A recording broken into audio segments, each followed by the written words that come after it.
Hey everyone, welcome back to the arena. I'm Mike David, joined by Matt Kovatchis, and once again a very special guest. If you're new here, welcome to our arena, a space in which we delve into deep conversations around people's life stories and all things health and wellness.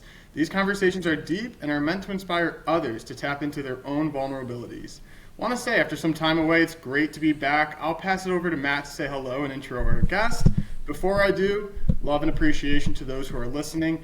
And if you know anyone who is not listening, do send this conversation their way if you think it could be of value. Either way, I'm super excited to get back into it. What up, what up, what up? Feels good to be back. We've got an awesome guest here today. We've got Derick Grant, DG. He is an entrepreneur, author, former Harlem Globetrotter, and truthfully one of the world's most sought-after mindset performance coaches. Everyone says that, but it's true in this case. He has helped empower millions of people from around the world through his audio programs, educational videos, live seminars, retreats, all the things. So first and foremost, Derick, just thank you for being here, for hopping in the arena with us. And I'd love to start just, who is Derick Grant? Oh man, that's a tough one. It's tough in the sense that I try not to put labels because I found that every time I put a label on myself, I box myself in. And that's really what got me in trouble. So now when people ask me, I say, I'm just here to help people get out of their own way.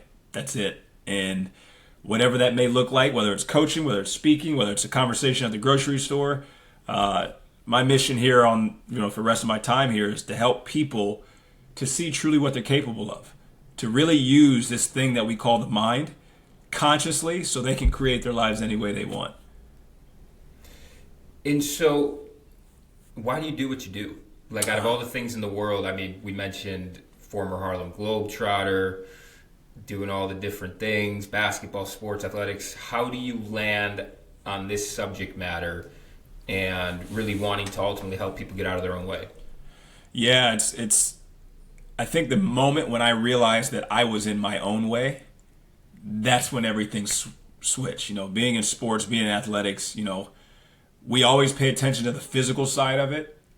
And we know oh yeah, it's 90% mental and 10% physical, but it wasn't until I went through a real hardship outside of sports that I realized I've been creating a lot of mess. I've been creating a lot of turmoil in my life because of what's being played in between my ears.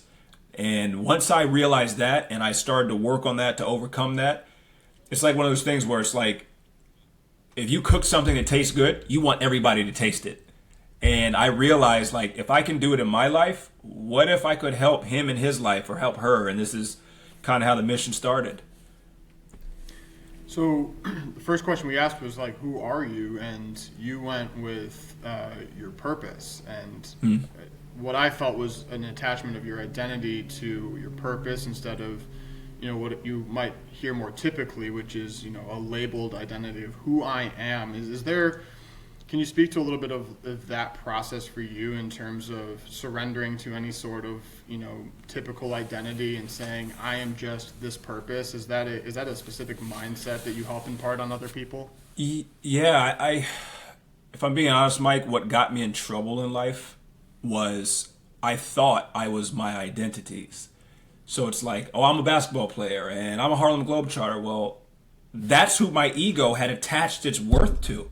That's who my ego had attached its self-acceptance to. So the moment that I get a call and I'm no longer a Harlem Globetrotter, or if I think that I'm this, and this, in the moment that that's gone, I'm lost. What do I do? So I started to realize that me naming my purpose will always be linked to my passion. My passion is what lights me up every day. I could sit on this podcast with you guys for 10 hours, really, if you wanted me to. I would love to just talk. Because that's what Mike's yeah, let's do it. That's what lights me up. But then I realized that also segued into my purpose. So I always tell people it's if you're not careful, if you attach yourself to an identity, the moment that thing's taken away, you're going to feel like you're worthless. You're going to feel like you don't exist anymore because that's who you thought you were. So my philosophy, my teachings, it's let's see if we can transcend the identity and find the part of you that is actually like the real part of you. And so, on that process of surrendering, really, to an identity, it's actually I was listening to one of your podcasts this morning, which you guys should all go listen to, by the way. And I picked this particular episode because it's very applicable into my life today, and it's around grief, but not grief in the sense of loss of a relationship, somebody else, really the loss of an identity. And for me personally, is around my sexuality. And I came out as bisexual a couple years ago. And I think I partly did that to still feel a sense of somewhat normal. Like I still kind of fit in because I'm bi. And as I've continued to grow and be truthful with myself, I think the truth is that I lean more gay than I do bi. And with that, I don't think I've fully grieved what that looks like, but grieving the loss of an identity. And so because I love what you were kind of talking about on your podcast. So just talk a little bit more about grief and helping people identify maybe first the identity that they've attached themselves to, and then how we can actually kind of start to surrender and grieve that. Yeah, we're constantly expanding. We're constantly evolving. If you look at nature, if you look at anything in this universe, nothing stays the same, including us. But when we understand the mechanics of the ego operates in survival. It doesn't want growth. It doesn't want what's new. It wants to be comfortable and it wants to stay the same. So it's the complete opposite of this universal nature of how we are. We experience grief essentially, and I'm going through a stage right now where I'm like experiencing it full on, but I know this is the death of the old part of me because there's a newer version that's coming. And this is what ends up happening when the ego attaches itself to an identity in life, saying, hey, it's time for you to grow. It's time for you to evolve. There's more for you. The ego's like, no, this is who I am, but this is who I am. And this is where like releasing, detachment, surrendering, whatever you want to call it, this is how the caterpillar became the butterfly. The caterpillar could never become the butterfly if it was attached to being the caterpillar. And we're all caterpillars in our own right, and we go through these stages multiple times throughout our lives. Yeah, and I've seen you speak about ego often in your content, and it's so interesting how you framed it as it being purposeful. And I think you compared it to the analogy of a hammer, and it's it can be used negatively, but it's not the hammer that is a negative thing. For those who are at a like 101 level of just trying to understand what this person means when they speak about ego, what is like the elementary like way that you would start to educate people and raise awareness around what is the ego and what purpose does it serve in our lives? Sure. Ego for dummies. Got it. I always say I have a 12-year-old and 9-year-old, my children, and I have to be able to explain it to them. So I'm going to take it down to middle school age information. So if we think of the ego, our mind fragments itself, right? So we have a conscious part of our mind, we have the unconscious part of our mind. Other words for that could be our understanding the ego. What helped me was to really understand the mechanics of it, right? One, understanding that it's a part of the mind, okay? And there's some attributes that I learned along the way, meaning it can only exist in the future and the past. If we look at the past, the present, the future, the only thing that exists is the present moment. Past and future are abstract concepts that the mind creates. If you look at our intellectual faculties of imagination and memory, imagination is future-based thinking, memory is past-based thinking. Within that, we have conscious imagination and we have unconscious imagination. So people don't realize, like when I start working with somebody and they're living in fear, like I get excited because I know you're using your mind in such a powerful way, but it's unconscious. If you can use your mind consciously, you actually have a really, really powerful mind. It's just that you're using it unconsciously. So every time that we are unconscious with our mind, that's the ego. It's almost like it's on autopilot. So I know Ryan Holiday wrote a book called The Ego is the Enemy. And when I first started this journey, I was like, oh, the ego's terrible. That's the ego saying that the ego's terrible. The ego operates in judgment. Look at a situation and say, that's bad. Not bad. Well, life sucks. Life doesn't suck. everything will be relative based on your perspective, but the ego looks at everything through this limited perspective, and then it forms a judgment. So I started to look at myself and all the hardships and everything that I was going through. I went through a really tough time in 2019 where I lost everything. And I was like, this sucks. This is the worst. And then I took a step back and I was like, does it really suck, or is it just the way I'm looking at it? I'm looking at it from one perspective. What if I could look at it from another perspective? And that's when I started to realize the unconscious mind was just forming judgment without seeing the bigger picture. And how do you get to that place where you mention, I was able to look at it from a different perspective? Was there a flip of the switch? Because I think perspective can be so transformative, and the ability to just move through the world differently, to see things from a different lens. But how do you get to that place? Because most of us are so stuck in our ways. And so how did you have that moment? Yeah. So when I talk about the unconscious mind, which is the ego, and then the conscious part of our mind, which we sometimes refer to as our soul, I really took a step back from my life. In this situation, I looked at situations that had happened in my life that seemed so bad when they happened. And then when I got further along in life, it was like, wow, that actually helped me. So I just started asking myself this question: how can one thing be two different things? How?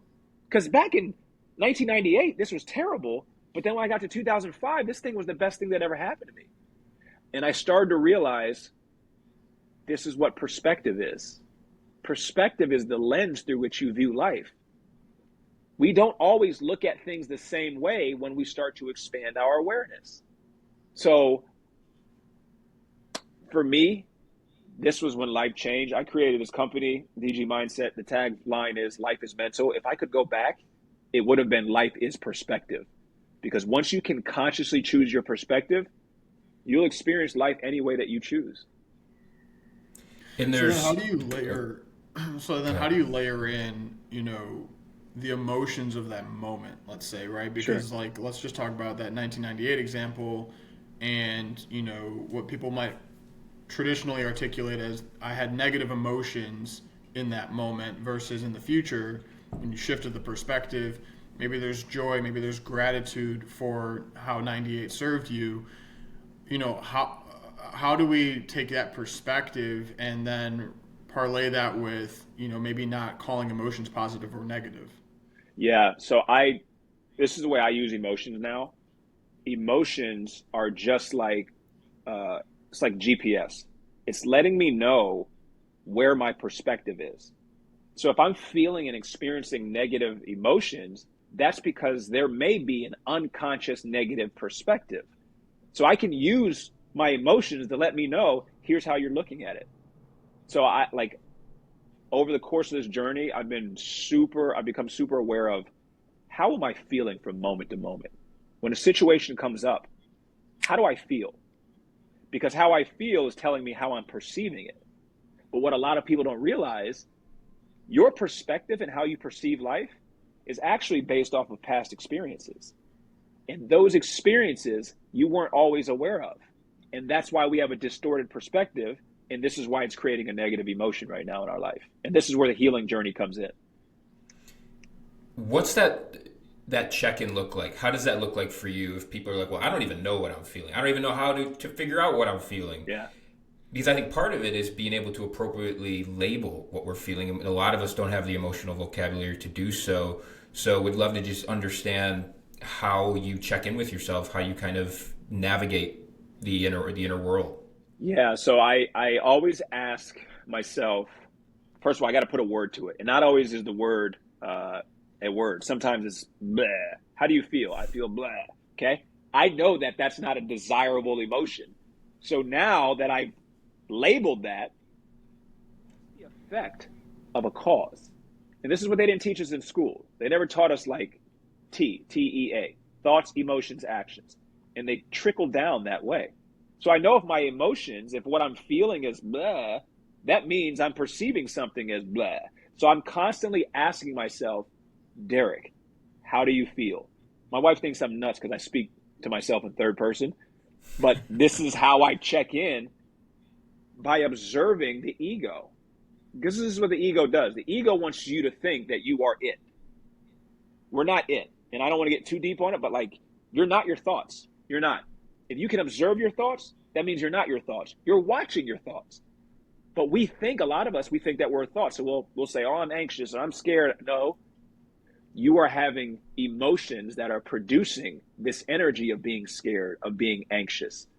So being able to zoom out by talking in third person helped me to be able to label what emotions I'm feeling.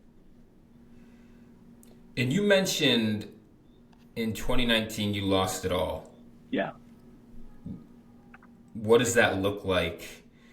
I think we could all make any sort of, I'm sure people are making assumptions right now as they're listening, what that means, what was he doing? So just talk through not only what that looks like, but like how you're feeling inside.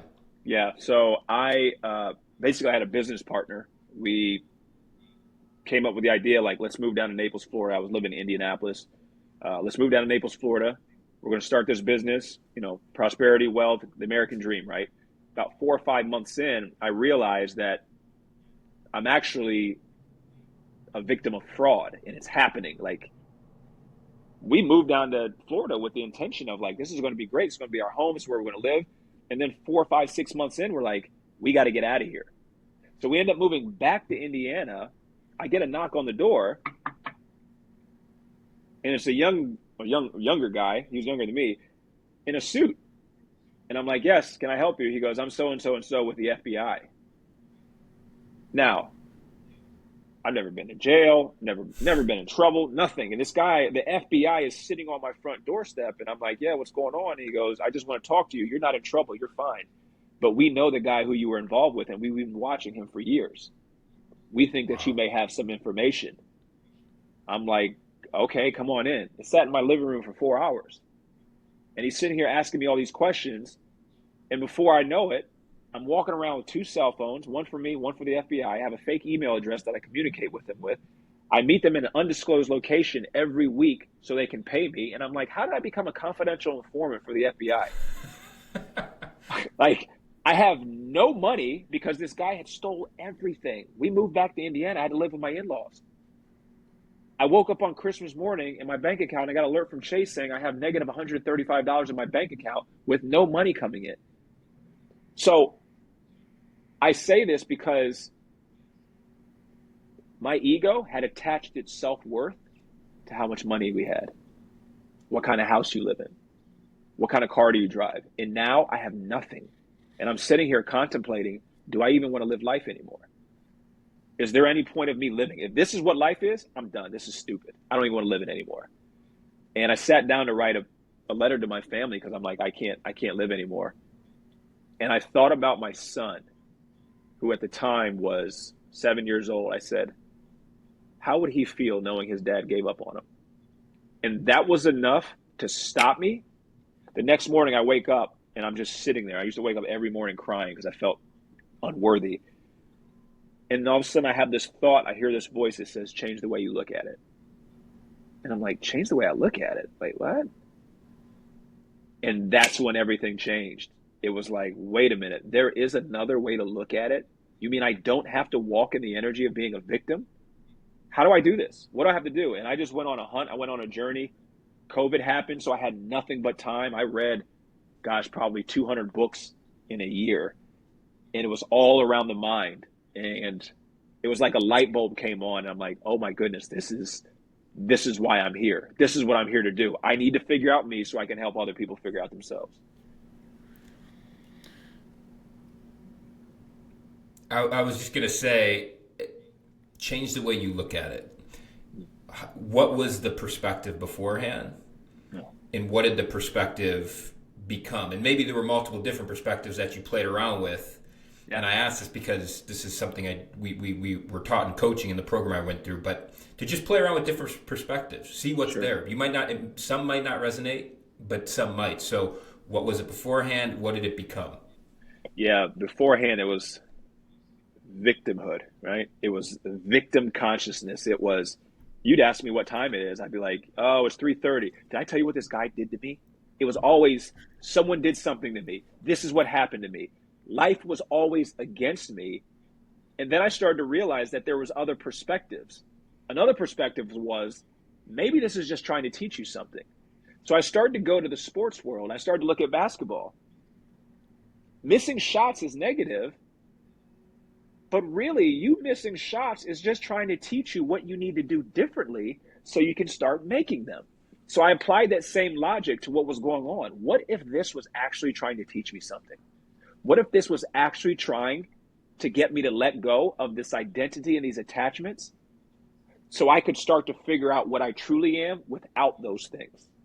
And I just kind of dove into the spiritual world and really getting to understand that, like, there's infinite perspectives.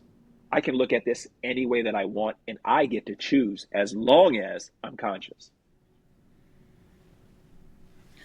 So I want to go back now to how we talked about you are your purpose in some way. And, you know, your purpose is to help unlock some of these perspectives for other people. You know, something I've been sort of grappling with recently for myself is not every day do I feel like I really fulfilled my purpose to the best of my ability. And so, you know, my perspective some days will be, you know, I didn't do my best. How do you, and in that, right, if I start to maybe detach my self-worth from, you know, other external things like my bank account, do you then find yourself at all attaching your self-worth to how well you're fulfilling your purpose? How do you then kind of marry the two in terms of how you deem your self-worth today and how, you know, you're fulfilling your purpose? Yeah.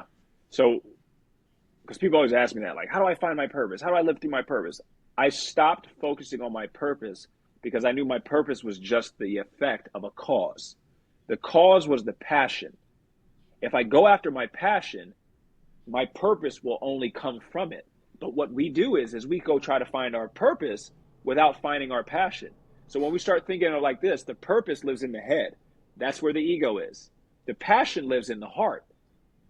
So our world, our society has programmed us to live through our head, do what makes you money, do what gets you followers. It doesn't matter if you're miserable. You have $50 million in your bank account, but you hate life. I started, because I lost everything, I said, you know what?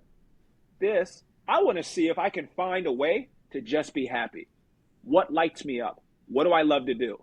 I love doing this. So because I had lost everything, I had nothing to lose. So I'm like, you know what? I'm just going to start doing this.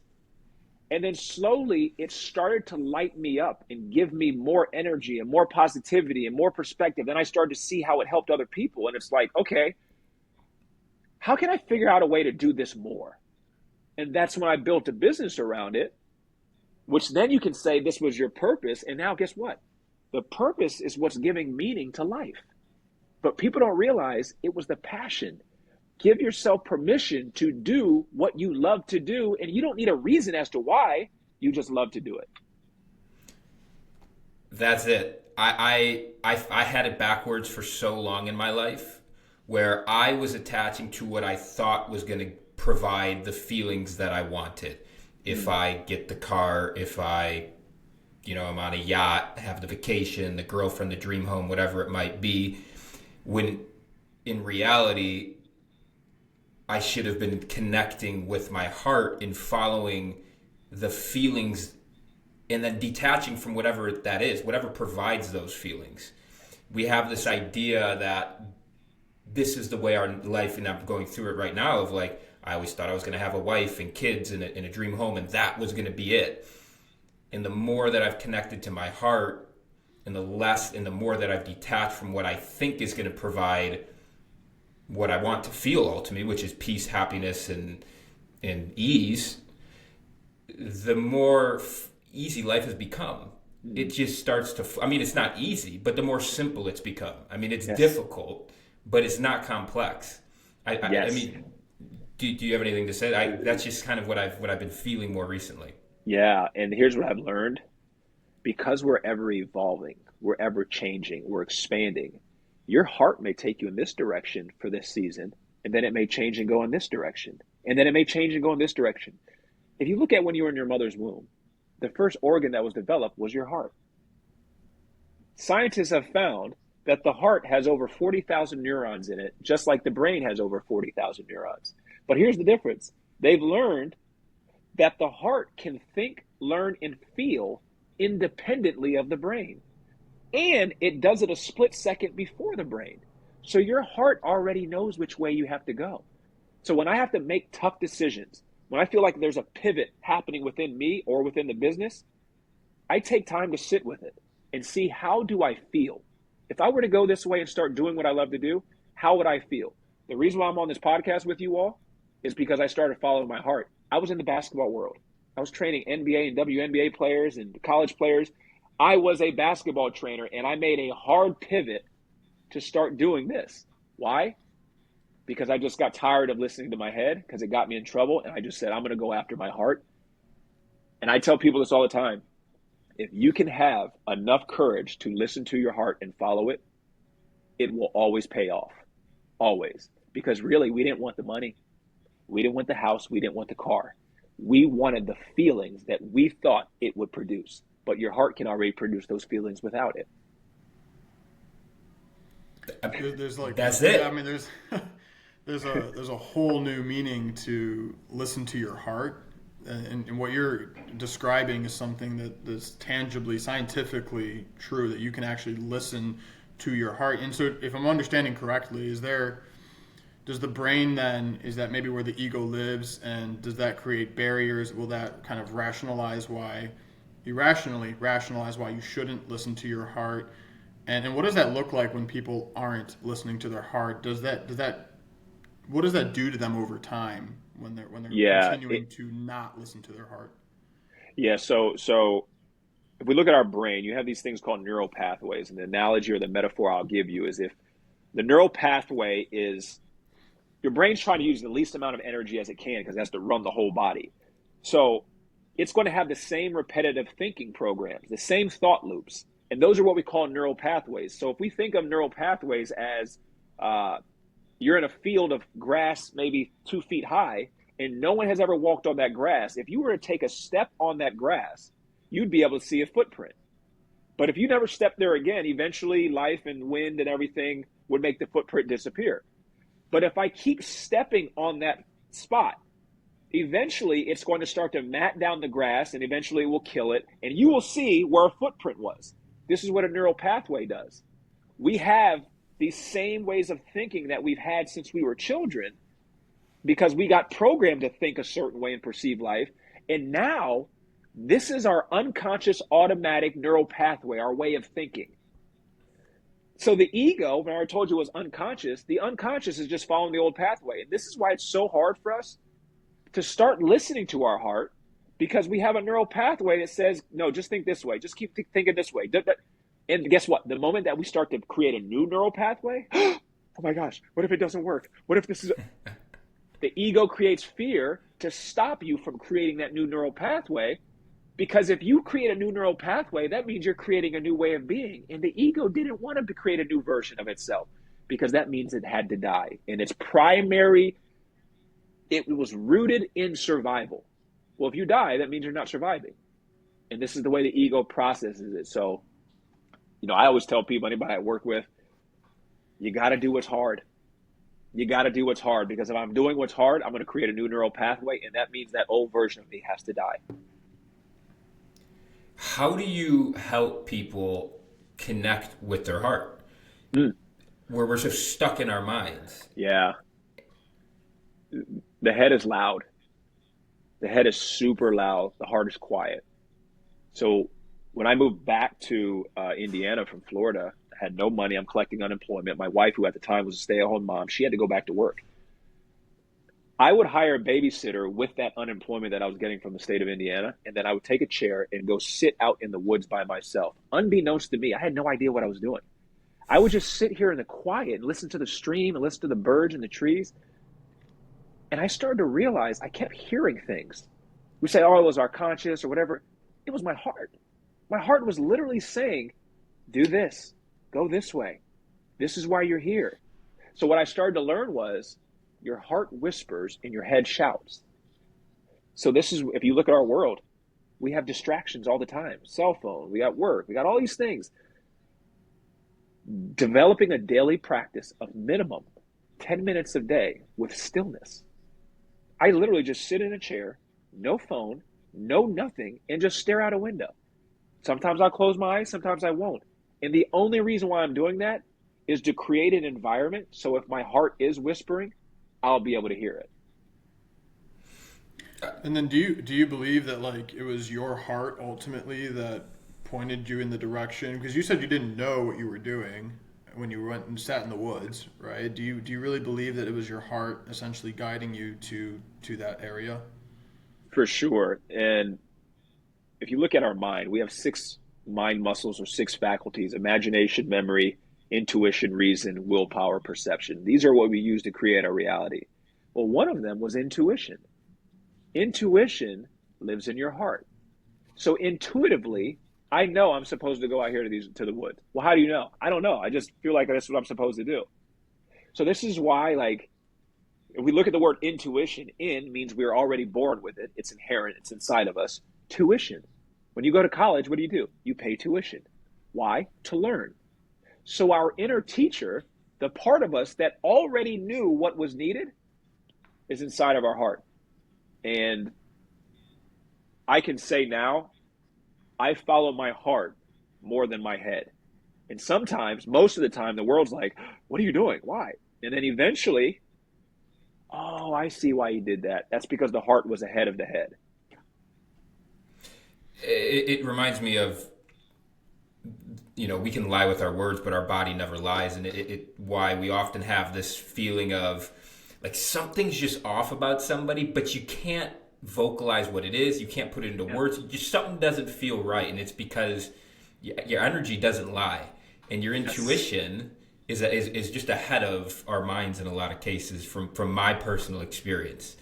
For sure. You talk a lot about healing, inner child work, a lot about being enough.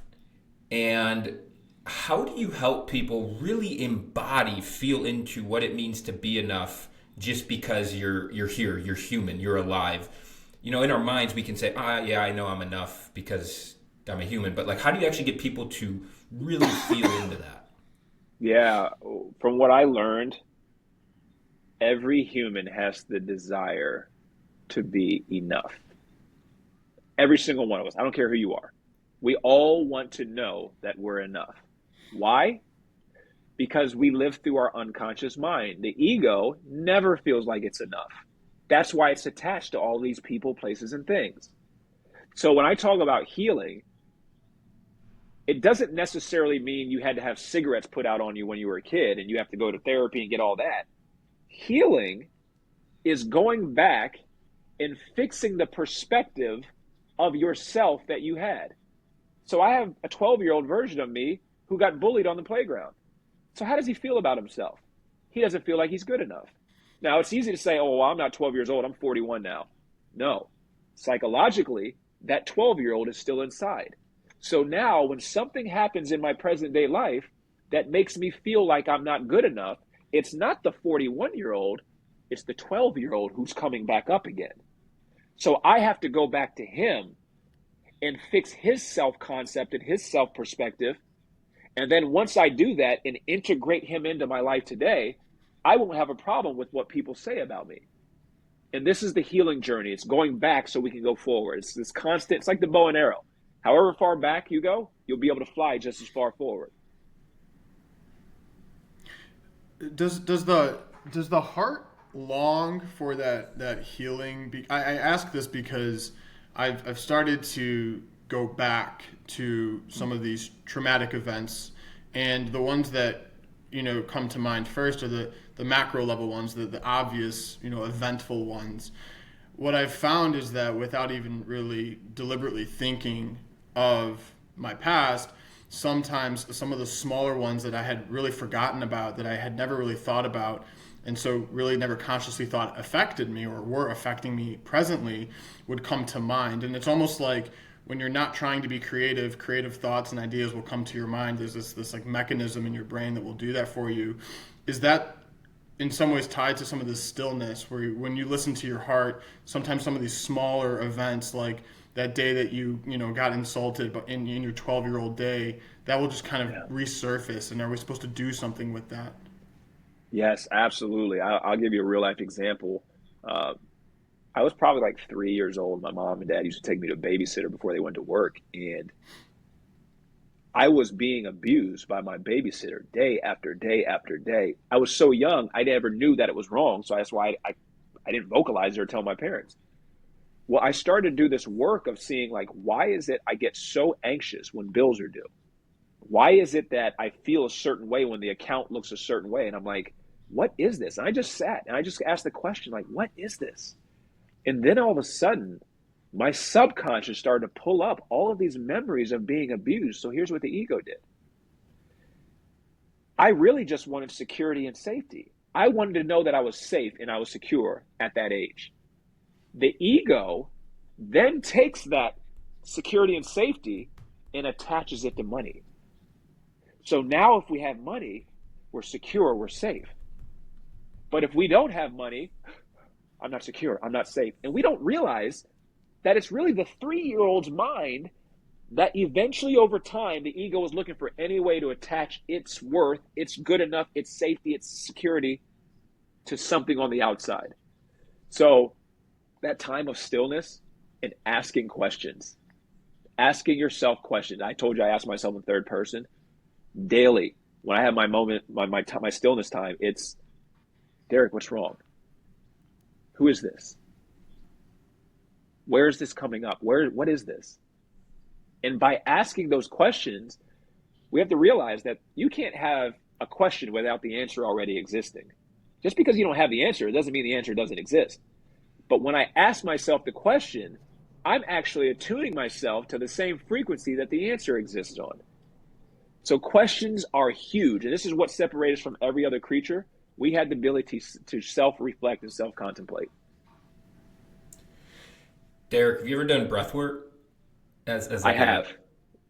For sure. I mean, I started doing this thing a month ago, like as a way to heal, as a way to tap into the subconscious, consciously connected breathing, whatever it's called. Yeah. Man, I would say for me, talk therapy, which I started a couple of years ago, was exactly what I needed in that moment, because I had so much shame and I never shared. I was hiding myself. So just being able to feel psychologically safe enough to be vulnerable and share my truth did worlds for me. I mean, there was so much emotional release from that alone. As I've continued to grow, I found it a little bit less effective. I feel like we can only kind of heal so much in our minds. Like we really need to connect with the body. And I started doing breath work a month ago, where you're really able to tap into some of that subconscious stuckness of maybe prior emotion experiences. And my gosh, I mean, that stuff is real. That stuff is crazy. That is not for the weak. Yeah, it is crazy to see you using that as an example, Matt. Like, we already have all of the tools within inside of us, right? Breathing, right? Being able to breathe a certain way will help you to be able to heal yourself. So I started to die. I'm a Sagittarius. So like the way my mind works is like somebody tells you the sky is blue. I'm like, that's not good enough. I need to know why it's blue. So like I wanted to understand deeper. Why is breath work? What is it? How come? If you look at our existence, right? We have 3 planes of awareness. We have the spiritual plane, the mental plane, and the physical plane. Spirit, mind, body. Spiritual plane is pure awareness. Mental plane gets contracted through our mind. And then the physical plane is obviously our physical body. If you look up the Latin root, the etymology of the word spirit, it's spirare. Spirare in Latin means breath, to breathe. So what happens when we're born? We take our first breath. When you're panicking, what do they say? Just breathe. When someone dies, we say they took their last breath. So I started to realize breath is life. All of these wounds, all of these things that have happened, those are just distortions of life. If I can get back to the root of life by connecting with my breath, now I'm transcending all of these issues and I can just observe them instead of being them.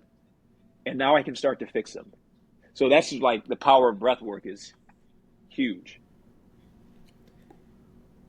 I'm mind blown.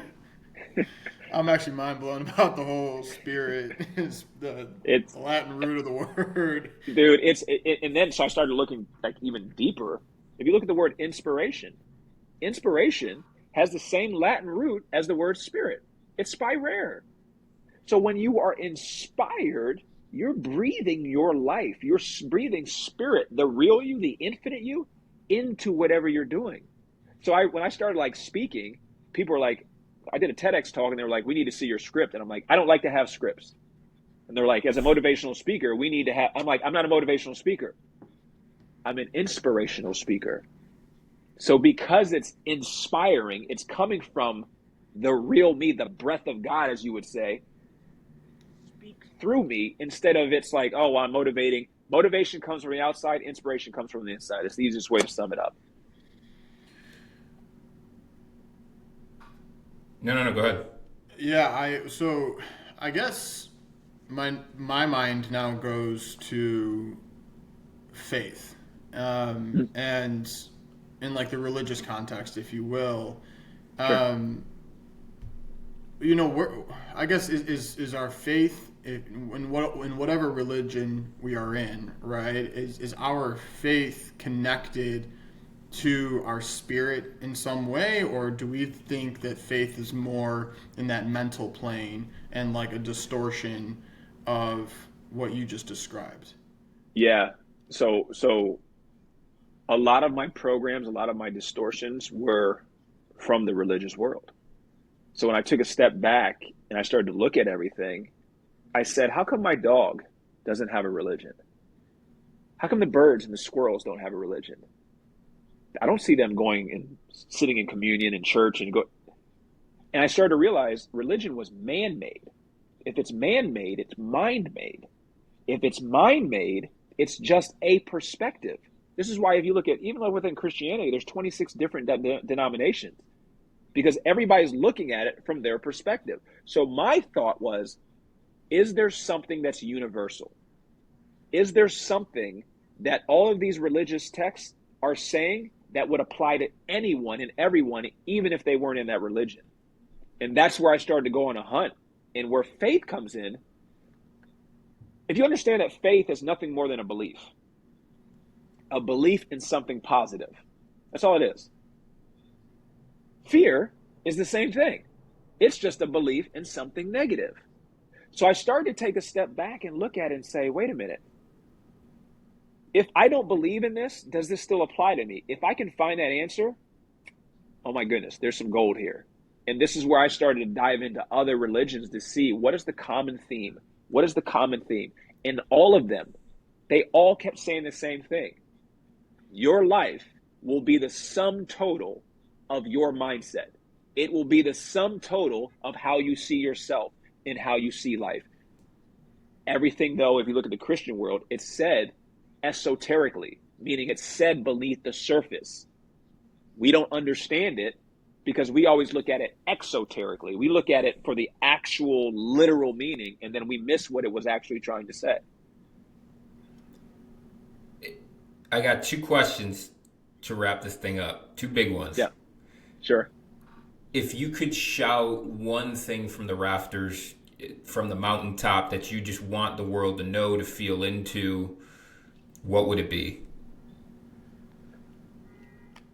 You can be and do anything, but you're only going to be and do whatever you think you were worthy of. You're never, ever, ever going to outperform your self-worth. Never. You increase One way your to boost self-worth. that self-worth.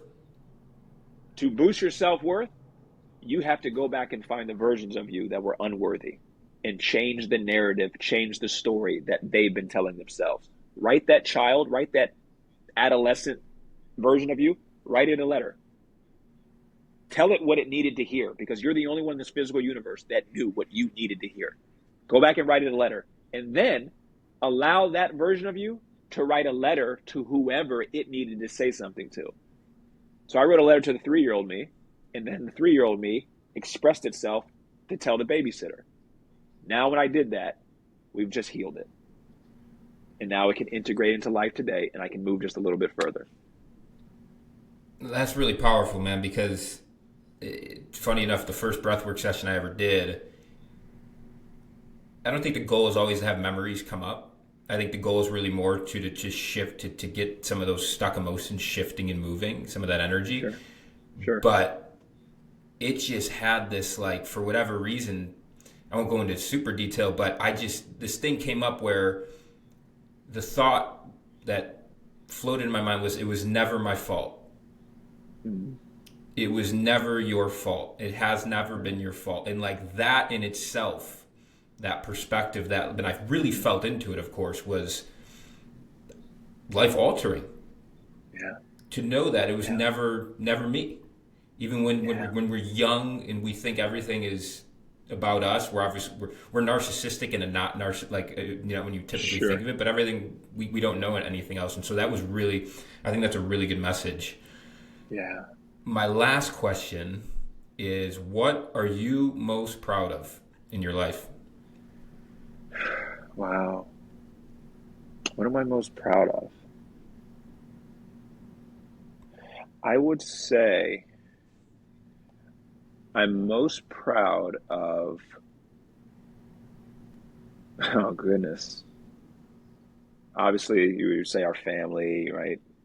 Kids, wife. But on a deeper level, I think I'm most proud of the awareness that I've obtained in this existence so I can experience all of these things as they're meant to be. Like, I'm proud of things that I've gone through to be able to use them for what they were intended for, to help me to expand, so then I could grow and evolve to be able to experience life in the way that I want to experience it. That's probably the deeper, but on the surface, for sure, my family, life, everything the way it is. I mean, I'm proud of it. And then just really quickly, normally I would say, all right, everybody, and we're off. But on that, what does that work look like? The awareness piece, to become so aware where you can experience the things that they were meant to be. Like, for someone that's maybe starting to do the work on themselves that never has, like, what does that take? Yeah, it takes being intentional, right? It takes being intentional, and to make the word intentional, like, people, because I started this journey, they're like, you got to have an intention. You got to have an intention. I'm like, yeah, but what does that mean? I know what intention is, but what does that mean? And it just means to take conscious action. Every day that you wake up, when you put those feet on the ground, you don't just say, all right, here we go. No, what do you want to experience in life? I want to have the best day ever. That's my goal today. I want to have the best day that I've ever had in my life. Okay, in order to do that, you're going to have to be conscious throughout the day. You're going to have to consciously choose your perspective in every situation. The boss is going to cuss you out. The bills are going to be coming. Something's going to happen. And at that moment, you're going to have to make a choice. Are you going to still say, you know what? This is just trying to show me X, Y, and Z. Or are you going to say, oh, this stinks? So for me, I always ask myself two questions. And this is what keeps me aware, and this is what keeps me awake. What is this trying to teach me right now? And what would I do differently, knowing what I know now, if I could go back? Anytime I experience a hardship, what would I do differently if I could go back? And now I extract the information from it that expands my awareness. And then here's the beauty about life, because life is cyclical, it moves in a circle. It's going to happen again, so I can apply the information, apply the lesson, and pass the test and move on. And I told you about Florida and everything that happened in 2019. It happened again a year later. Different person. I knew this time, though, how to handle it. And I didn't get caught in it. And I was able to move past it. Derick Grant, everybody. Derick, thank you so much for your time. Thank you, guys. This is, I love doing podcasts, but you guys ask some really good questions. It's engaging. And, you guys keep going. Keep going, please, because you guys got a good thing going. Thanks, Derick. Thanks, Derick.